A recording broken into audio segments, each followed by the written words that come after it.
dan jarang ada yang membahas hal ini. Ini baru SRA. Satu-satunya SRA yang mendetailkan, merinci pembahasan di sini.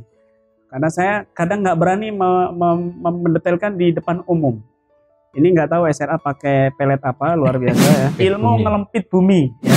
Kita harus paham dulu apa sih Rogo Sukmo itu. Itu bisa disengaja maksudnya ya, untuk keluar. Ya, jangan dipancing-pancing ya. Pancing-pancing saya Raga Sukma di sini kan. Ya. Semua orang itu pernah mengalami Raga Sukma. Bahkan hampir setiap hari.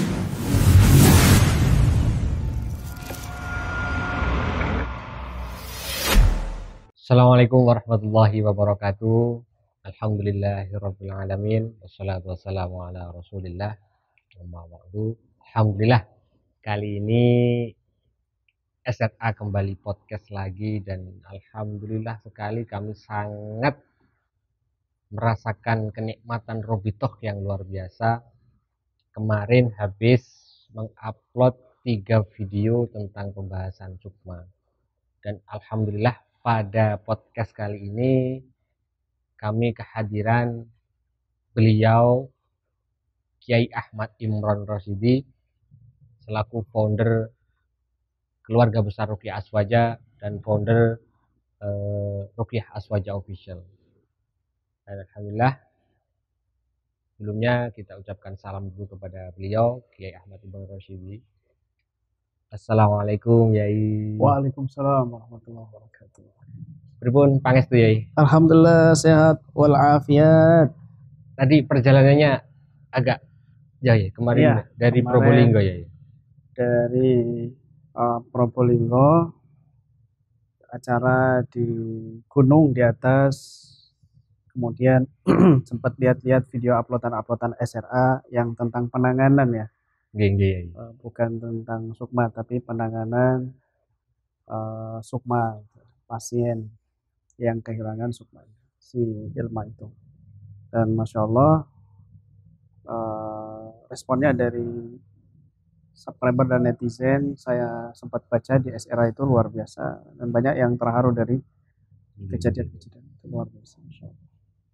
Iya, jadi ini kan banyak sekali dari netizen, dari subscriber dan juga KBR Lover terutama dari subscribernya Ruqyah Aswaja Official itu mampir ke SRA, banyak yang menanyakan tentang sukma itu apa, terus kenapa kok, dan juga ada yang membantah juga tidak ada sukma. Nah, secara harfiahnya dalam agama Islam itu apa ada memang gitu sukma ini? Iya, sukma sudah kita bahas di buku-buku panduan Ruqyah Aswaja ya, KBRA khususnya di kitab Faidul Manan yang juz kedua. Juz satunya ini sudah ada kita tulis, kemudian juz kedua juga ini pembahasan masalah sukma kita tulis ada di sini. Tetapi itu pembahasan sukma secara ringkas saja.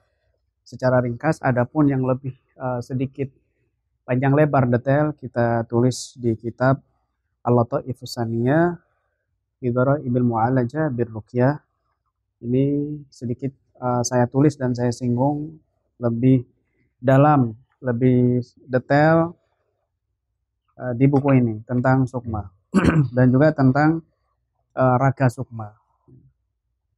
Jadi di sini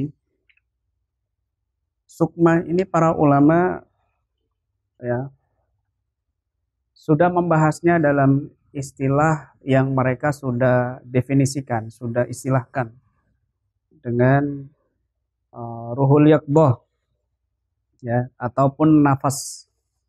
Di dalam tubuh manusia ini ada istilah jismun atau jasadun, ada istilah ruhun, ada istilah nafsun, ada istilah yaqdha atau ruhul yaqdha dan ruhul hayah. Berdasar dari firman Allah Subhanahu wa taala surat Az-Zumar ayat ke-42. A'udzu billahi minasyaitonir rajim. Allahu yatawaffal anfusa hina mautiha wallati lam tamut fi manamiha fayumsikul lati qada 'alaiha al-mauta wa yursilul ukhra ila ajalin musamma. Inna fi dzalika laayati liqaumin yatafakkarun. Allah yatawaffal anfusa hina mautiha. Allah memegang nyawa, nafas orang yang meninggal, wallati lam tamut, dan juga fi manamiha, wallati lam tamut fi manamiha, dan juga memegang jiwa orang yang tidur. Jadi Allah memegang jiwa orang yang sudah meninggal dunia, dicabut sama Allah maksudnya. Dan juga Allah mencabut atau memegang jiwa orang, nafsu atau nyawa orang yang sedang tidur. Kemudian diperinci oleh Allah, fayumsikul lati qada 'alaihal maut. Jiwa orang yang mati dipegang, jiwa orang yang tidur dipegang oleh Allah sehingga tidak bergerak tubuhnya. Maka Allah menjelaskan lagi dengan ayat, lanjutan ayat itu, fayumsikul lati qada 'alaihal maut. Yang Allah pegang dan tidak dikembalikan, ditahan maksudnya, fayumsikul lati qada 'alaihal maut, dan Allah tahan adalah nyawa atau jiwa orang yang sudah waktunya meninggal. Wa yursilul ukhra ila ajalin musamma. Tetapi yang belum waktunya meninggal, Allah kembalikan, Allah lepas itu nyawa sampai pada waktu yang sudah Allah tetapkan kematiannya, ajalnya. Inna fi dzalika laayati liqaumin yatafakkurun. Semua kejadian ini Allah ingin menunjukkan kepada manusia bagaimana kekuasaan Allah Subhanahu wa taala supaya mereka mau berpikir, bertafakur sehingga menambah keimanan. Nah, dari ayat ini para ulama Ahlus Sunnah wal Jamaah sendiri ada ikhtilaf, ada perbedaan. Kita harus profesional dan ilmiah, harus argumentatif, hujatif, harus komprehensif, lengkap data-data komentar para ulama. Di sini Syekh Izzuddin bin Abdus Salam mengomentari ayat ini, fi kulli jasadin ruhani ahaduhuma ruhul yaqda allati ajrullah adata innaha idza kanat fil jasad kana al insan mustayqidan fa idza kharajat minal jasad nama al insan wa ra'atil karru al manamat wal ukhra ruhul haya allati ajra ilaihi Allahul aada annaha idza kanat fil jasad kana hayyan fa idza faragatu mata fa idza raja'at ilaihi hayya wa hatani ruhan fi batinil insan la yu'rafu magarruhuma illa man atlahu Allahu ala dzalika fahuma kajaninaini fi batni imra'atin wahidah. Syekh Izzuddin bin Abdus Salam di sini mendetailkan, mendefinisikan, memperinci bahwa di dalam tubuh manusia ini ada dua ruh.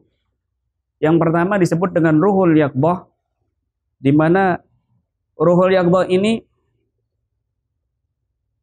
adalah yang Allah jalankan ketetapan terhadapnya. Jika ruh ini ada dalam jasad, maka manusia itu dalam keadaan terjaga, sadar. Dan apabila ruh ini keluar dari jasad, manusia itu tidur, dan ruh itulah yang melihat berbagai macam mimpi dalam tidurnya. Ya. Kemudian yang kedua, ruhul hayah, di mana Allah jalankan ketetapan terhadapnya, yaitu apabila ada di dalam jasad, maka jasad itu hidup, dan jika terpisah dari jasad, maka jasad itu akan mati. Ya, secara total. Nah, oleh Syekh Izzuddin bin Abdus Salam ini dijelaskan bahwa tidak ada yang mengetahui letak daripada ruhul yaqdah dan ruhul haya kecuali ilaman atlallahu ala dzalika, kecuali orang yang telah Allah izinkan untuk mengetahui letak titik ruh haya dan ruh yaqdah tersebut. Ya, magarruhuma. Jadi ada tempatnya, ada titik channelnya daripada ruhul haya dan ruhul yaqdah. Sebagian ulama yang lain juga berpendapat bahwasanya ruh dan nafsun itu satu. Ruh dan nafsun itu satu. Ya. Kemudian berdalil dengan pendapatnya Sayyidina Abdullah bin Abbas radhiyallahu anhuma yang berkomentar, ya, beliau ahli ta'wil dan ahli tafsir. Fi jawfil insan nafsun wa ruhun bainahuma mislu syu'a'i syams. Fa yatawaffallahu an-nafsa fi manamihi wa yada'u ar-ruha fi jawfihi tataqallabu wa ta'ish. Fa in aradallahu ayyaqbidahu qabadar ruh famat. Wa in akhara ajalahu raddan nafsa ila makaniha fi jawfi. Di dalam tubuh manusia ini terdapat nafas dan ruh. Di antara keduanya bagaikan sinar matahari. Antara nafas dan ruh ini sebagaikan sinar matahari ketika Allah mewafatkan nafas dalam tidurnya dan meninggalkan ruh dalam tubuh bergerak dan hidup. Jika Allah berkehendak untuk mencabutnya, maka Allah mencabut ruh itu. Jika Allah mengakhirkan ajalnya, maka Allah kembalikan nafas itu ke tempatnya dalam tubuhnya. Jadi Abdul bin Abbas ini mengibaratkan nafsu dan ruh ini satu kesatuan yang tidak terpisah. Satu kesatuan yang tidak terpisah seperti matahari dan cahaya. Seperti matahari dan cahaya. Ketika cahaya ini pergi bukan terpisah. Tetapi dia masih ada kaitannya dengan matahari. Itulah sukma. Jadi kemanapun sukma itu pergi, matahari yang berkesan. Ya. Ketika sukma itu pergi, sinar cahaya ini pergi kemanapun, sumbernya ada di matahari. Demikian juga sukma seseorang ketika dia keluar atau masuk ke alam mimpi, maka ruh inilah juga berkesan. Makanya ketika sukma ini tertahan, maka mempengaruhi ruh. Mempengaruhi kehidupan manusia ini. Linglung, pingsan, hilang, kesurupan, dan lain sebagainya. Seperti sinar matahari menurut Abdullah bin Abbas. Ketika orang itu tidur, maka sinar matahari ini yang pergi. Sukma ini yang pergi, di situ dia melihat alam mimpi berbagai macam yang dilihatnya. Tetapi ketika Allah sudah takdirkan dia wafat, maka nafsu itu ditahan. Sehingga juga berkesan untuk ruh dan terjadilah wafat. Sedangkan Ibnul Qayyim, ini banyak disalahpahami.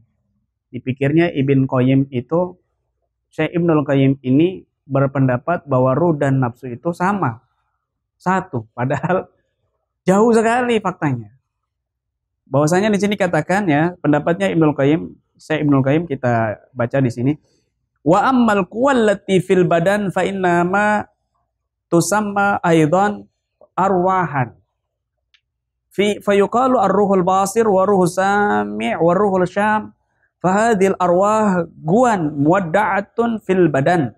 Tamutu bi mautil abdan wa hiya ghairu ruh allati la tamut bi mautil badan wa la tubla kama yubla. Jadi oleh Syekh Ibnul Qayyim justru sukma itu banyak. Ada sukma mata, sukma tangan, sukma kaki, sukma perut, sukma anggota tubuh ini semuanya memiliki sukma.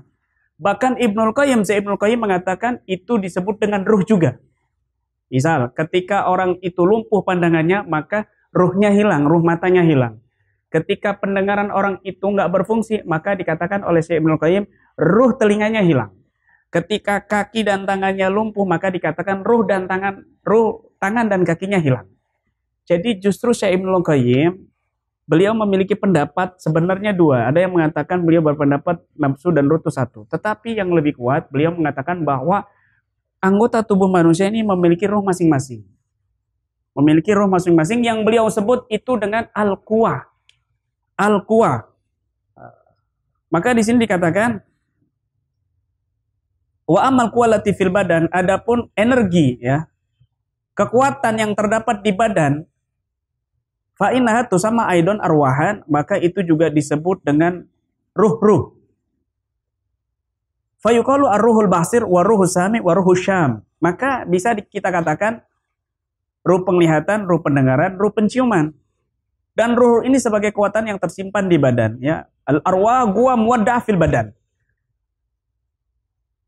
Tamutu bimautil abdan, sukma-sukma atau ruh-ruh tadi itu akan musnah dengan kematian tubuh, dengan matinya tubuh.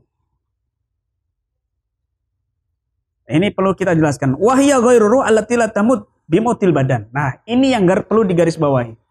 Jadi ada orang yang menyangkal penjelasan saya yang diambil sepotong, tapi dia malah terjebak dengan kesalahpahaman yang sangat fatal sekali. Bahkan membawakan pendapat ulama Syekh Ibnul Qayyim yang justru kebalikannya gitu. Dia mengatakan Syekh Ibnul Qayyim itu mengatakan ruh dan nafsu itu satu sama. Padahal di sini dikatakan dengan jelas, perlu kita bawahi wahya ghairu ruh. Wahya ghairu allati la tamut bimotil abdan, bimotil badan. Ruh ini yang dimaksud al-ghuwa atau arwah, ya. Syekh Ibnul Qayyim mengatakan adalah bukanlah ruh yang tidak mati bersama kematian badan dan tidak rusak binasa bersama rusaknya binasanya badan. Ya, jadi ghairu allati la tamut bimotil badan. Jadi ruh ini enggak akan musnah dengan matinya badan gitu. Dan tidak akan hancur dengan kehancurannya itu badan. Jadi ada ruh yang lain menurut Syekh Ibnul Qayyim, tetap dinamakan ruh juga oleh beliau, tetapi ruh yang esensinya berbeda. Nah, maka di sini kita berpendapat sesuai pendapatnya para ulama Ahlussunnah wal Jamaah bahwasanya ruh itu ada dua, ada ruhul haya dan ruhul yaqdha. Nah, kemudian ulama yang lain mengatakan ruh dan nafsu itu satu, tetapi setiap organ tubuh manusia memiliki al-quwa yang disebut dengan arwah yang menjalankan fungsi-fungsinya masing-masing. Makanya ada sebagian dari ruqyah di luar kita yang meyakini hal ini. Jadi misalnya ada dukun mau menarik ruhnya mata, maka ruhnya mata itu ditarik sehingga hilanglah ruhnya mata dan matanya tidak berfungsi. Mau menarik ruh mau membuat orang itu lumpuh, maka ditariklah ruh kaki, ruh tangan, atau ruh kepala, sehingga anggota itu tidak berfungsi. Tetap dinamakan ruh. Nah, yang menurut kita istilahkan itu dengan sukma, bukan ruh. Jadi sekedar perbedaan istilah saja, yang tujuannya istilah itu sama, pengertian itu sama. Nah, inilah yang dimaksud dengan sukma menurut Ahlussunnah wal Jamaah. Begitu.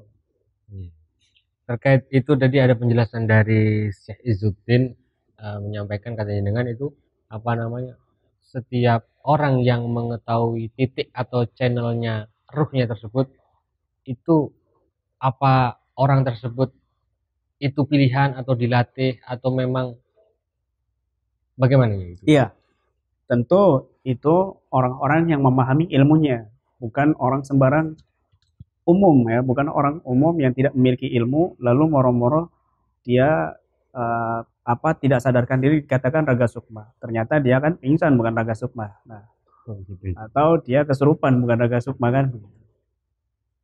Atau dia kesurupan jin tapi bilangnya ini sukmanya dukun, wali yang masukkan begitu. Sukmanya dukun yang masuk padahal dia kesurupan jin kan. Makanya Syekh Izzuddin bin Abdussalam la ya'rifu magaumahuma maqarrahuma illaman atallahu ala dzalik. Tidak mengetahui titik-titiknya itu kecuali orang yang Allah izinkan untuk mengetahui. Logikanya begini. Dukun bisa meraga sukma. Dengan cara apa? Tentunya dengan cara yang negatif. Karena ilmunya dukun negatif. Bisa juga dengan bantuan jin. Bisa juga dengan bantuan setan. Bisa juga dia dengan memiliki ilmu hitam yang memang ilmu itu bersumber dari setan dan iblis. Tidak ada bantuan jin, tetapi memang dia melakukannya sendiri dengan ilmu yang dilakukan oleh setan, yang diwarisi oleh setan. Dukun saja bisa meraga sukma. Maka orang-orang Islam tertentu juga bisa meraga sukma. Dukun bisa menjampi-jampi korbannya sampai ngefek, lumpuh, stroke, bahkan meninggal dunia. Demikian juga orang Islam bisa menjampi-jampi menyembuhkan orang yang kena sihir, orang yang kena gangguan jin. Dukun menggunakan menyan. Kita juga bisa menggunakan buhur, kan?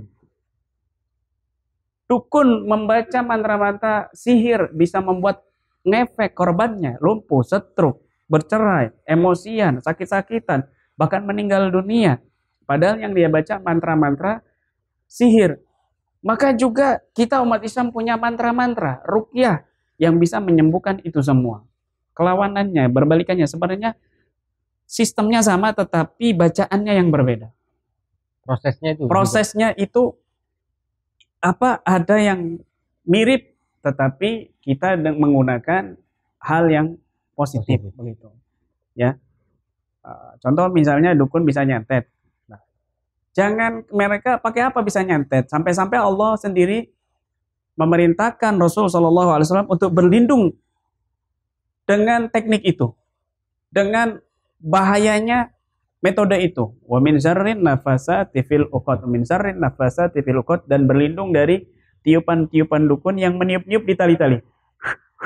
Itu kan bukan sekedar niup, tapi membaca mantra-mantra. Mantra-mantra perdukunan, mantra-mantra sihir. Demikian juga umat Islam dengan membaca mantra-mantra yang Allah syariatkan, yang Nabi Muhammad ajarkan, maka itu juga bisa ngefek buat pasien, bahkan bisa sembuh. Makanya Allah mengatakan, "Lau anzalna hadzal Qur'an 'ala jabalin la ra'aitahu khashi'an mutasaddian min khasyatillah." Kalau seandainya aku turunkan ini Al-Qur'an di gunung-gunung, itu hancur lebur karena takut kepada Allah Subhanahu wa taala. Gunung yang kokoh, yang kuat, yang tinggi hancur dengan bacaan ayat Al-Qur'an, maka demikian lebih lagi akan hancur sihir dan dukun dengan bacaan ayat Al-Qur'an. Makanya dukun ada titik-titik tertentu, teknik tertentu untuk meraga sukma. Demikian juga umat Islam ya, para orang-orang tertentu yang Allah tunjukkan teknik-tekniknya, titik-titiknya juga bisa melakukan hal itu dan tanpa bantuan jin. Kita tidak pungkiri ada itu yang melakukan dengan bantuan jin, itu ada. Tetapi ada orang-orang juga yang bisa melakukan itu tanpa bantuan jin. Ya. Kita coba buka kitab ini ya. Thayyibatul Mawaid bijam izubat mimma fi kalamil akabir min fawaid, yang juz kedua. Ini kalamnya Al Habib Ali bin Muhammad bin Husain Al-Habsi, Sahibul Maulid Simtud Durar. Coba kita akan baca sedikit ya di sini tentang ilmu yang berkaitan tentang itu. Mungkin ini jarang sekali dibahas dan hampir tidak ada yang mengambil rujukan. Ya, kita baca di sini. Wa sa'alahu radhiyallahu anhu As-Sayyid Ahmad bin Thaha anil khatwah. Ada As-Sayyid Ahmad bin Thaha bertanya kepada Al-Habib Ali bin Muhammad Al-Habsi, Sahibul Maulid Simtud Durar, Maulid Habsi yang sering kita baca. Beliau bertanya tentang al-khatwah, ilmu khatwah, ilmu melangkah. Haliya toyul ardi lil wali am kaif? Itu apakah itu bumi dilipat untuk wali atau bagaimana? Fatwa misalnya wali itu di satu lokasi, kemudian tiba-tiba dalam satu waktu itu ada di lokasi yang berbeda. Atau jasadnya di satu lokasi, tetapi orang melihat dia ada di beberapa lokasi. Ini namanya al-khotwah, ilmu khotwah. Ilmu melangkah. Apa kalau orang Jawa bilang ya? Kalau orang Betawi bilang itu ngelipet bumi. Oh, ngelempit bumi. Ngelempit bumi, ilmu bumi. Ngelempit bumi ya. Panglimun. Ya. Panglimun bukan ketimun. Bagaimana penjelasan beliau, jawaban beliau? Faqala sayyidi, la, bukan bumi dilipat, bukan. Buminya dilipat jadi dekat. Dia mau ke Mekah dalam waktu dekat, nyampe dalam hitungan detik, dalam hitungan menit. Apakah itu buminya dilipat? Kata beliau, bukan. Bal al-jismu yakunu tabi'an liruh li'anna alamal ajsam hadha murtabitun bil asbab la budda minas sabab. Tetapi jasad ini mengikuti ruh. Karena dimensi jasad ya, alam dunia ini hadha murtabitun bil asbab. Ini terikat dengan sabab-sabab, sabab musabab. La budda minas sabab. Ya, maka kamu melakukan apapun harus ada sebab. Kamu mau makan, mesti kan nyendok dulu. Kamu mau bikin beras, nasi, kan manen dulu. Kamu mau pergi keluar, mau ke Mekah, naik mobil, naik travel, naik pesawat, kan begitu. Ada prosesnya. Ada proses sabab musababnya. Misaluhu di sini sebutkan, idza aradta Makkah. Kalau kamu misalnya mau pergi ke Mekah, la budda minal qitar wazat wasa'iyah. Maka kamu harus ada kitor, kendaraan, ya, wazat, dan juga pembekal, wasa'iyah, dan juga orang-orang pemandu, ya, travel. Wala tasil ila bimasyaqqah, dan kamu nggak sampai kecuali dengan upaya yang berat, perjalanan yang keras.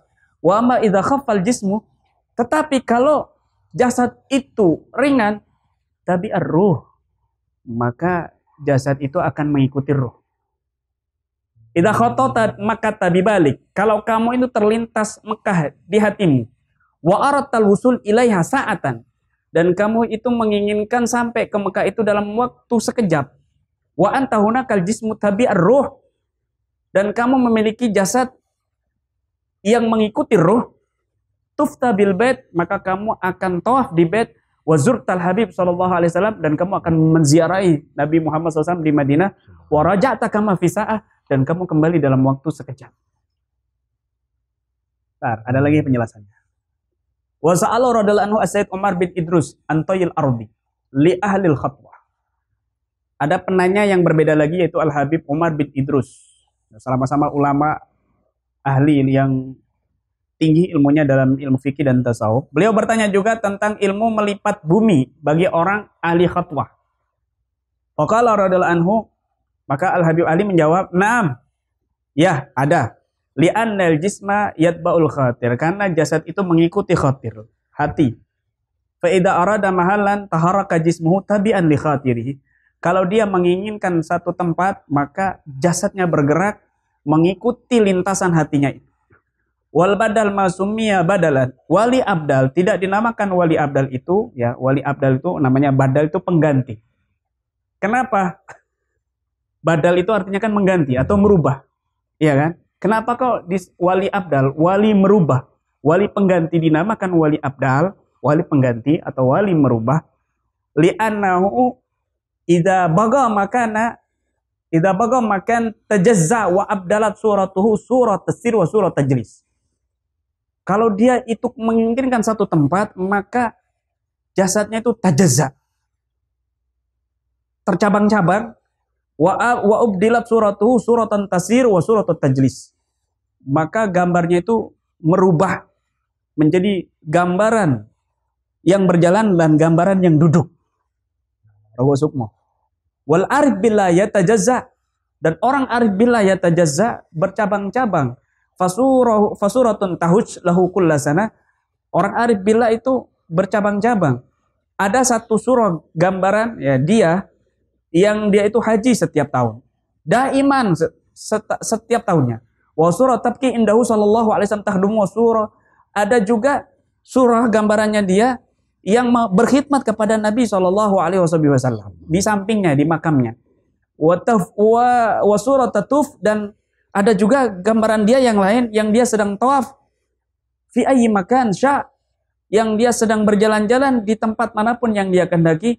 Wa surah tabki mahalluh, dan ada gambaran yang ada di menetap di satu tempat. Artinya apa?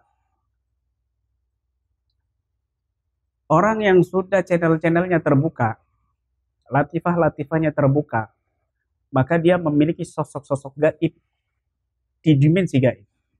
Dimensi yang tidak orang banyak mengetahuinya.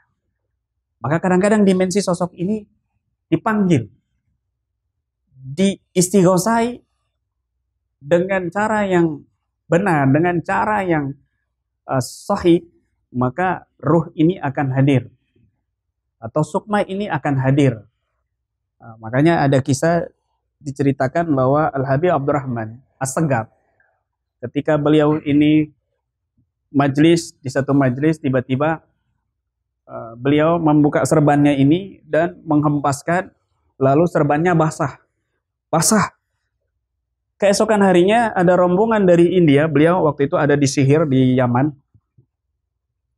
Keesokan harinya ada rombongan dari India itu datang dan cium tangan sama beliau. Beliau berterima kasih, mereka berterima kasih kepada beliau. Terima kasih Habib, begini-begini. Kemudian beliau mereka ini bercerita kepada beliau, kepada Habib Abdurrahman As-Segaf, bahwasanya ketika beliau menuju ke Sihir, di Laut Hindia itu terjadi ombak yang sangat besar sekali. Kemudian beliau bertawasul kepada Habib Abdurrahman As-Segaf ini, tiba-tiba ombak itu hilang. Akhirnya beliau bercerita bahwa itu ombaknya diambil dengan serbannya. Padahal beliau ada di Majus, jauh jaraknya ribuan kilo. Dan seketika itu serbannya itu basah. Bahkan juga diceritakan beliau ini pernah tawajud, ketika zikir ini tenggelam lalu pingsan. Saking tenggelam dengan zikir kepada Allah Subhanahu wa taala kemudian pingsan. Kemudian nggak lama beliau sadar, langsung ada iqamah. Beliau langsung sholat berjamaah. Paman beliau Habib Allah mengatakan, wahai ponakanku, kamu tadi pingsan. Ketika kamu zikir kamu pingsan, kamu batal wudunya. Kenapa kamu langsung berjamaah sholat? Harusnya kamu wudu dulu kan begitu. Secara mazhab Syafi'iyah. Lalu beliau memeras jenggotnya. Jenggotnya diperas, kemudian basah. Beliau mengatakan, wa izzatil ma'bud inni wa syaribtu alal haud wa tawaddu bihi. Demi Allah, demi zat yang disembah, demi Allah, aku habis minum air telaga Kausar dan aku berwudu di sana. Jenggotnya diperas ternyata basah. Padahal beliau di dunia. Padahal tadi beliau dilihat nggak berwudu.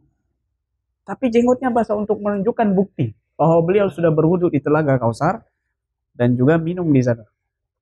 Itu ruhnya ya. Ini bisa ruh karena mereka karomah dari Allah Subhanahu wa taala. Ini bisa lebih dari orang-orang awam, daripada orang-orang dukun yang bisa meraga sukma. Dari ahli supranatural yang bisa meraga sukma. Dari orang-orang klinik yang bisa meraga sukma. Para wali lebih dari itu semuanya. Ini namanya ilmu khotwah. Jika para dukun saja bisa demikian, tetapi mereka menggunakan ilmu sihir, ilmu setan, maka orang-orang yang memiliki ma'unah dari Allah Subhanahu wa taala, dari orang-orang soleh juga bisa melakukan hal itu dengan cara yang positif, yang benar, bahkan lebih canggih daripada caranya mereka. Begitu. Nah, ini penjelasannya di sini. Berarti itu bisa dipelajari, gitu. Maksudnya bagi orang kan banyak sekali calon-calon peserta itu rata-rata yang ketika viralnya Sukma 8 tahun itu mereka itu ingin belajar rogo sukmanya itu loh ya. Itu ya dari situ kan apa ya? Ada nafsu ke situ maksudnya. Betul. Nggak boleh berambisi seperti itu, apalagi belajar ruqyah dengan cara itu. Bagi saya ini sebenarnya bukan ruqyah. Ya, kalau dikatakan ini teknik ruqyah, itu bukan teknik ruqyah. Ruqyah itu mengobati dengan bacaan-bacaan untuk mengeluarkan jin. Adapun teknik-tekniknya secara tajribiat kan bermacam-macam. Ini di luar konteks ruqyah. Ya. Di luar konteks ruqyah bahwa ada ilmu yang seperti itu. Ada raga sukma yang diperoleh, yang dilakukan dengan teknik yang negatif, ada raga sukma yang dilakukan dengan teknik yang positif. Jadi kita harus paham dulu apa sih rogo sukmo itu. Ya. Di buku ini, ya, di buku Al-Lataifus Saniyah yang saya tulis ini, ya, secara istilah urfiyah, kondisi raga sukma itu adalah kondisi terpisahnya antara sukma manusia dengan raganya, tubuh fisiknya. Tapi tidak seperti orang mati, di mana tubuh fisik dalam kondisi tertidur dan prosesnya hanya sementara. Dalam kurun waktu tertentu sukma dapat kembali ke tubuh fisiknya ketika sudah dianggap selesai. Nah, meraga sukma secara tajribi, ya, secara tajribiyah terbagi menjadi 3 tipe. Yang pertama, raga sukma secara juz'i. Apa sih raga sukma secara juz'i itu? Yaitu meraga sukma dengan kondisi kesadarannya masih bisa dikontrol, namun menggunakan portal mata batinnya yang sudah terbuka. Ketika seseorang mata batinnya sudah terbuka, maka dia bisa melihat penampakan dimensi gaib. Melalui portal ini, ya, portal mata batinnya ini, sukmanya bisa difungsikan sebagai penguat dari mata batinnya, ibarat ia melihat tetapi dari tubuh fisiknya melalui corong atau cermin tanpa keluar dari tubuhnya. Jadi misal begini, dia melihat dimensi lain tetapi melalui cermin. Artinya tidak keseluruhannya keluar, tapi melihat melalui cermin yang sudah terbuka hijabnya, portal mata batinnya. Kayak teropong gitu. Ya, kayak teropong. Jadi ibaratnya mata batinnya sudah terbuka, entah itu terbukanya karena ada jin dalam tubuhnya, karena dia kena sihir, dia ada gangguan gaib, atau dia punya hodam, atau dia punya jin keturunan dari orang tuanya, sehingga lama-lama matanya terbuka. Dan dia itu bisa difungsikan mata batinnya ini untuk melihat dimensi gaib. Bahkan yang jauh dari lokasi. Nah, ini seolah-olah kan raga sukma. Tetapi ini disebut raga sukma juz'i, ya, di mana sukmanya ini melihat dengan teropong dari jarak jauh tanpa dia keluar. Nah, ini raga sukma juz'i, raga sukma sebagian, bukan sebagian itu maksudnya bukan sukmanya sebagian keluar, bukan. Jadi dia melihat dengan portal mata batin. Ini ada resiko sendiri. Sukmanya berarti tetap masih ada di Tetap dalam. masih ada. Makanya dia bisa mendengar, bisa melihat. Bahkan orang yang diam kadang-kadang itu sambil ngomong dia sukmanya keluar. Apa yang melihat dengan mata batin. Dia sambil bicara sadar, tapi dia sambil melihat ke mata batinnya melalui corong. Nah, sambil mengkaji, sambil meneliti. Berarti ketika jenengan membukakan mata batin itu sukmanya mereka tetap, tapi matanya melihat apa Betul. yang jenengan arahkan gitu ya. Nah, itu sebenarnya teknik mata batinnya agak tipis perbedaannya dengan teknik raga sukma juz'i. Jadi teknik raga sukma juz'i itu dia seolah-olah ada bagian sukma yang keluar. Makanya efeknya itu berbeda dengan mata batin dan raga sukma juz'i. Contoh misalnya, raga sukma juz'i dibantu sama orang lain bisa. Dan ini baik sendiri atau dibantu sama orang lain itu sama. Frekuensi penglihatnya itu sama. Dan hasilnya itu memang capek luar biasa, seolah-olah sukmanya keluar. Tetapi mata batin, kalau dibantu dengan orang lain itu lebih terang, kalau sendiri enggak. Kalau sendiri buram-buram. Bahkan manipulasi tetapi juga tidak terlalu berat, tidak terlalu capek. Bedanya di situ. Itu adalah raga sukma juz'i. Kemudian raga sukma kulli. Raga sukma kulli itu keseluruhan. Yaitu melepaskan sukma secara utuh dengan teknik tertentu. Ketika orang sudah menemukan titik tertentu dari ruhul yaqdah. Ruhul yaqdah ya. Dari ruhul yaqdah, maka fungsi tubuhnya akan off. Langsung dia itu seperti pingsan. Karena dia mengetahui titik tertentu yang harus di-off-kan. Dengan cara tertentu, teknik tertentu. Nah, benar ini. Sehingga tubuh fisiknya terpisah dari sukma dan dengan kondisi tertidur atau tidak sadar. Kondisinya tertidur. Kondisinya itu pingsan. Lebih pasnya itu tertidur. Tetapi yang dilihat di dalam tidurnya itu adalah real nyata. Pada waktu sekarang itu ya? Pada saat itu juga itu nyata. Bukan mimpi, ruhnya itu terbang ke dimensi alam mimpi. Enggak, ini dimensi alam sekarang. Dimensi real, dimensi nyata. Gitu. Seolah-olah dia itu mimpi gitu. Seolah-olah yang dilihat itu mimpi. Dan itu bisa dikontrol. Maksudnya dia mau pergi ke sana. Kalau mimpi kan nggak bisa. Kalau mimpi itu nggak bisa dikontrol. Tapi kalau raga sukma, dia seolah-olah mimpi tapi bisa dikontrol. Mau menangkis, mau kemana itu paham. Itu gambaran raga sukma yang sesungguhnya seperti itu. Bukan seperti di film-film mau keluar sukmanya tuh ke warung ya kan, makan, ngopi, bukan. Itu bisa disengaja maksudnya untuk keluar itu. Kalau dia sudah mengetahui tekniknya dan mengetahui titik daripada makarruhuma. Makarruhuma begitu. Jangan dipancing-pancing ya. Jangan dipancing-pancing titiknya ya. Ini kan bahaya. Nanti keluar nanti. Ya, apa itu, nanti offline aja jadi. Iya, offline aja. Bahaya kalau di sini ya. Bahaya nanti. SRA dapat ini titiknya nanti. Nanti jadi trending satu nanti kalau dibuka. Bahaya, di Google jadi trending satu nanti. Bahaya. Nah, kemudian resiko ini sangatlah besar dibanding resiko raga sukma yang pertama, meskipun sama-sama memiliki resikonya masing-masing. Gambaran gamblangnya dari sistem raga sukma dasar adalah ketika anggota tubuh dhahir dinonaktifkan dengan teknik khusus, maka anggota batin yang akan aktif. Jika portal-portal batin tertentu dalam jiwanya telah terbuka, maka sukma akan mampu berlepas dari jasad dan tetap tersambung dengan roh. Begitu. Jadi teknik ini di-off-kan.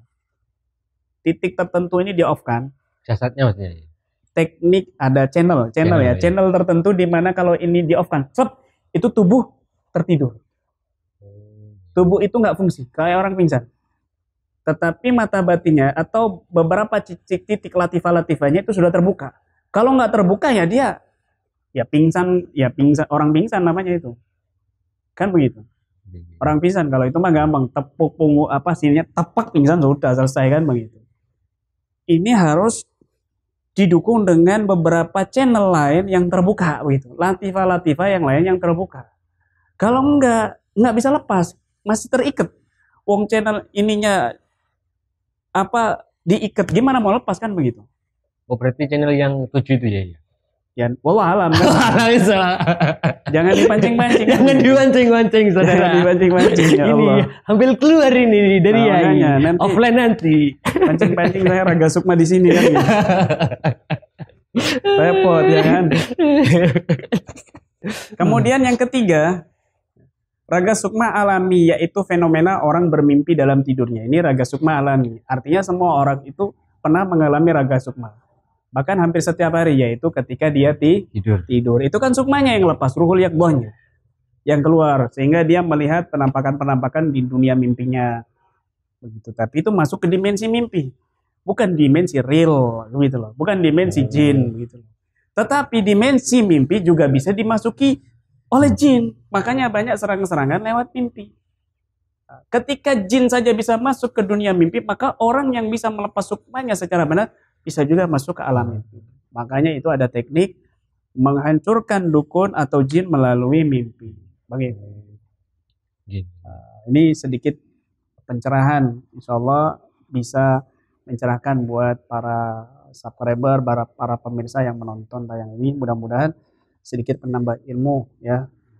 Ini ilmu ini harus tidak bisa dijelaskan dengan detail, sedetail-detailnya. Ini sebenarnya sudah detail dan jarang ada yang membahas hal ini. Ini baru SRA. Satu-satunya SRA yang mendetailkan, merinci pembahasan di sini. Karena saya kadang nggak berani mendetailkan di depan umum. Ini nggak tahu SRA pakai pelet apa, luar biasa ya. Apa namanya pembahasan ini ya, luar biasa, dan ini harus tidak bisa dijelaskan secara lisan atau tulisan. Tulisan dan tulisan hanya gamblangnya saja. Makanya ulama mengatakan ba'dul ulum la tastaqim jawabuhu bil qawl wal kitaba illa an tablugha dzalikal hal fa innaha dzauqiyah. Ada sebagian ilmu yang tidak bisa dijelaskan secara detail dengan ucapan dan tulisan, kecuali kamu sampai pada keadaan itu, merasakan keadaan itu, baru kamu bisa memahami ilmu itu. Kenapa? Itu dzauqiyah, ilmu rasa. Terus ini saya masih ada sedikit pertanyaan tentang tadi kan di dimensi mimpi, terus kemudian dimensi sukma keluar, itu apa rentan waktunya itu beda dengan keadaan nyata ya? Tergantung dimensinya yang kita masuki. Tergantung dimensinya yang kita masuk. Kalau dimensi mimpi misalnya, itu dimensi mimpi jauh berbeda dengan dimensi jin dan dimensi alam syahada, bumi ini, alam nyata ini. Dimensi mimpi ini seperti film kartun lah, dimensi kartun, macam-macam ya kan. Kamu mau ngambil senjata sekarapan model apa bisa kan begitu. Kamu mau mengambil pesawat apa kendaraan model apapun juga bisa kan begitu. Tergantung kekuatan ruh kamu di dalam mimpi seperti apa. Makanya di dalam mimpi itu macam-macam orang mimpi. Ada yang nggak masuk logika kan begitu. Ada yang tidak masuk logika. Ini berbeda dengan alam jin. Berbeda lagi dengan alam nyata. Ketika ruh sukma ini memasuki dimensi mimpi, ini lebih berat lagi daripada dimensi jin. Dimensi jin itu lebih mudah. Dimensi mimpi lebih berat. Karena ini dimensi yang apa ya? Tidak beraturan waktunya gitu. Iya, tidak ada dimensi ruang, tidak ada dimensi waktu di sana itu. Jadi tidak ada pengaturan secara disiplin warna, suara itu nggak ada. Tetapi dunia jin masih bisa. Tetapi dunia jin ini secara tajribiyah itu sangat berbeda jauh dengan dunia nyata. Meskipun secara agama mereka sama, ada Islam, ada kafir, ada Islam KTP, ada Islam yang taat, ada kafir yang ini, dan madhabnya juga berbeda-beda. Kemudian juga tempatnya seperti rumahnya juga berbeda, makanannya juga berbeda, waktunya sedikit berbeda, dan macam-macam. Jenis-jenisnya jin juga bermacam-macam. Pembahasannya panjang. Ya, maksudnya ini ya, maksudnya ketika melakukan raga sukma itu keluarnya itu ke dimensi jin, kita menyengajakan ke dimensi jin atau ke dimensi mimpi atau dimensi nyata ini ya? Begini, raga sukma ini tidak sembarangan. Misal, dia harus memiliki robito sama pasien. Kemudian dia harus menetapkan tujuannya kemana. Kalau tujuannya kita sudah tahu, oh ini ke sini, ciri-cirinya sini, misalnya ke pantai selatan, maka dia harus memfokuskan di situ. Memfokuskan di situ. Masuknya nanti ketika sukmanya masuk di situ, maka dia akan melihat pemandangan yang berbeda dengan pemandangan dunia nyata. Gitu. Kemudian kalau seandainya dia mau ke dunia nyata, ya dia ke dunia nyata saja. Tapi dalam waktu singkat begitu, singkat, nggak lama. Seperti orang berjalan, lama, jalan kaki, naik motor. Kalau ini enggak, secepat kilat, begitu loh, kayak sinar matahari. Misla su'ais sama kata Ibn Abbas kan begitu. Jadi berbeda-beda, tergantung dimensi yang kita masuki. Alhamdulillah, ini sangat tercerahkan sekali ya, karena beliaunya sering sekali melakukan proses Rogo Sukmo.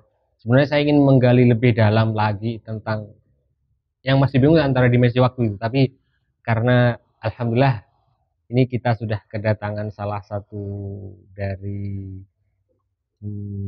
praktisi atau pasien kiai yang sempat viral 3 videonya itu di SRA yang luar biasa.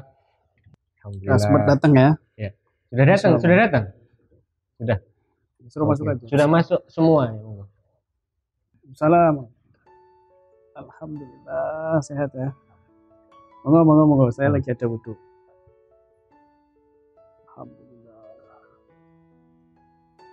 Duduk. Orang tuanya mungkin di sini. Salim. Alhamdulillah. Monggo Hilma di sini saja, terus Mas Heru dan Mbak Khoir ada. Ya di sini duduk. Aduh, alhamdulillah. Saya kok merinding nih ya. Ya. Deketnya Hilma apa gitu ya? Karena banyak yang komen-komen itu luar biasa ya. Jadi sempat viral ya. Jadi saya di sebelahnya sekarang merinding ya ini. Karena banyak ini. Mungkin nanti banyak yang bakal komplain kan begitu. Komplainnya kenapa kan deket hostnya kan? Gitu. Oh iya. Ingin ditanyakan itu bagaimana itu kiai prosesnya melakukan Rogo Sukmo. Saya keluar dari jasad itu minggir jangan ada yang megang jasad saya. Langsung saya berdoa, kemudian saya jatuh tepak. Itu Mbah Nur ya, saksi mata di situ. Tim senior kita itu langsung teriak-teriak. Pak Suroto paham, ditarik. Ini kenapa? Karena tahu kalau saya begitu berarti saya Raga Sukma. Biasanya Hilma dari situ, di atas batu, bengong atau gimana gitu. Ini nggak ada. Akhirnya saya masuk ke dalam, ternyata juga nggak ada.